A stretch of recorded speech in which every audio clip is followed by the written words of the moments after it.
ব্যাপার? ডক্টর তো বলেছিল খাবারের সাথে এই ওষুধ মিশিয়ে খাওয়ালে ও তিলে তিলে শেষ হয়ে যাবে, কিন্তু আমি তো ওষুধটা 1 মাস যাবৎ খাওয়াচ্ছি, কিছুতেই তো কাজ হচ্ছে না। ও তো মরেও যাচ্ছে না, ওর কোনো কিছু হচ্ছেও না। আজকে ওকে জন্মের মতো ওষুধ খাইয়ে এই দুনিয়া থেকে বিদায় করব, তারপরে এই সব সম্পত্তির মালিক আমি হব। উফ, ভাবতেই তো আমার খুশি লাগছে। আর দেরি করা যাবে না, আজকে ওষুধ বেশি করে মিশাবো খাবারের সাথে, তারপর খাবারটা খেয়ে দুনিয়া থেকে চলে যাবে।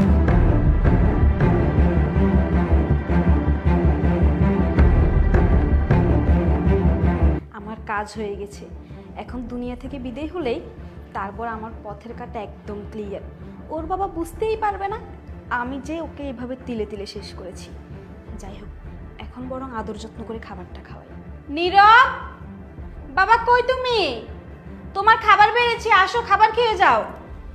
হ্যাঁ আম্মু। শোনো, তোমার তো খাবারের সময় হয়েছে, বসো, তুমি খাবারটা খেয়ে নাও। নাও, একটু পর তোমার বাবা অফিস থেকে চলে আসবে, তাড়াতাড়ি খেয়ে ওঠো। আম্মু, তুমি তো জানোই আমি এসব দিয়ে ভাত খেতে পারি না।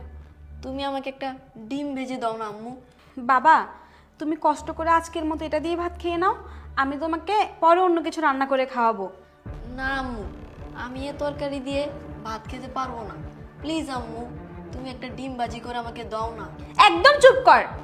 এই, সমস্যা কি তোর বলতো? একটু আদর দেখিয়েছি বলে মাথায় উঠে গেছিস, তাই না?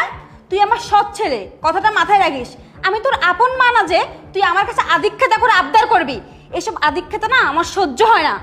বেয়াদব ছেলে কোথাকার, যেটা দিয়েছি সেটা দিয়ে খেয়ে ওঠ, নাহলে বাইরে গিয়ে মর যা। জ্বালানোর কোনো শেষ নেই, অসহ্যকর।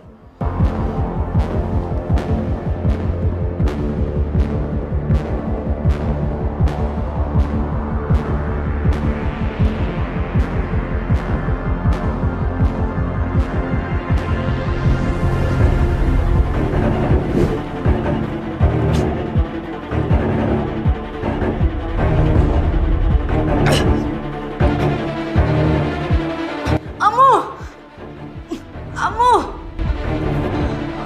আম্মু, আমার গলাটা কি হয়েছে বাবা? কি হয়েছে তোমার? কি হয়েছে? আন্টি, আমার এটা খাওয়ার পর গলাটা জ্বলতেছে। আচ্ছা উঠো, আমার বাঁচান। চলো রুমে নিয়ে যাই, চলো।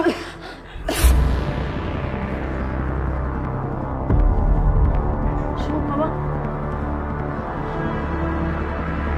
ফোলাটা লয়ে যে কি করি, যে করে হোক ওরা হাসপাতালে